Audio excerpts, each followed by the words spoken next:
Halo Bapak Ibu, salam sejahtera, Om Swastiastu, Namo Buddhaya, salam kebajikan. Kembali lagi di Kopas Berita PNS, di mana Kopas Berita PNS selalu menyalurkan berita terbaru tentang kebijakan pemerintah kepada para pensiunan PNS dan para PNS masih aktif. Kali ini izinkah Kopas Berita membacakan serta membahas kepada Bapak dan Ibu. Gaji ASN 2026 masih mengacu skema lama. Begini rincian penghasilan PNS dan PPK. Sebelum Kopas Berita PNS membacakan video berikutnya atau melanjutkan pembahasan selanjutnya, siapa saja para pensiunan PNS dan para PNS masih aktif yang lagi menonton video saya ini, mohon Bapak Ibu memberikan like, komen, dan subscribe sekali di share agar tidak ketinggalan informasi berikutnya. Sebelum kita masuk dalam pembahasan selanjutnya, kami tidak lupa mengucapkan kepada Bapak dan Ibu selamat menyambut Hari Natal dan Tahun Baru. Semoga kita selalu terlindungi dan terlepas dari segala barang bahaya. Baik, kita kembali masuk dalam pembahasannya. Menjelang tahun 2026, muncul pertanyaan besar di kalangan aparatur sipil negara ASN terkait kemungkinan perubahan sistem pengajian. Namun hingga saat ini, pemerintah memastikan struktur gaji ASN tahun 2026 masih menggunakan skema yang sama seperti sebelumnya.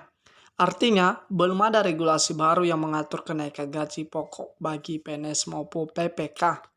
Besaran gaji ASN masih berpedoman pada aturan yang berlaku saat ini, di mana gaji pokok PNS ditentukan berdasarkan golongan dan masa kerja. Skema ini sudah lama diterapkan dan masih menjadi acuan utama dalam perhitungan penghasilan ASN di berbagai instansi. Untuk PNS golongan terendah, gaji pokok berada di kisaran Rp 1,6 juta hingga Rp 2,9 juta per bulan.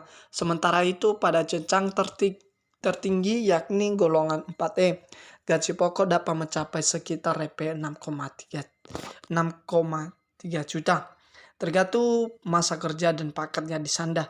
Selain gaji pokok, PNS juga tetap menerima beragam tunjangan seperti tunjangan keluarga, tunjangan panggan atau uang makan, tunjangan jabatan, serta tunjangan kinerja atau TPP. Besaran tunjangan ini berbeda-beda di setiap instansi dan daerah, sehingga total penghasilan PNS bisa sangat bervariasi. Sementara itu, PPK juga masih menerima gaji dengan skema lama. Penghasilan PPK disesuaikan dengan jabatan dan pola kerja, baik untuk PPK penuh waktu maupun paruh waktu. Faktor beban tugas dan jam kerja turut memengaruhi besaran pendapatan yang diterima setiap bulannya.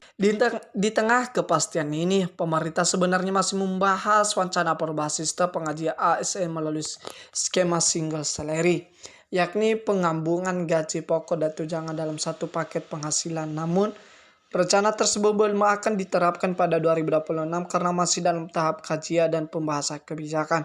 Dengan demikian, ASN di tahun 2026 dipastikan masih menerima gaji berdasarkan struktur yang berlaku saat ini. Sementara harapan perubahan sistem pengajian secara menyeluruh masih harus menunggu keputusan resmi pemerintah di tahun-tahun berikutnya. Sekian saja informasi yang saya sampaikan ini, semoga bermanfaat bagi para pensiunan PNS dan para PNS masih aktif. Sebelum saya mengakhirinya, alangkah baiknya Bapak Ibu memberikan like, komen, dan subscribe sekali di share agar tidak ketinggalan informasi berikutnya. Akhir kata saya ucapkan terima kasih sudah menonton video saya ini.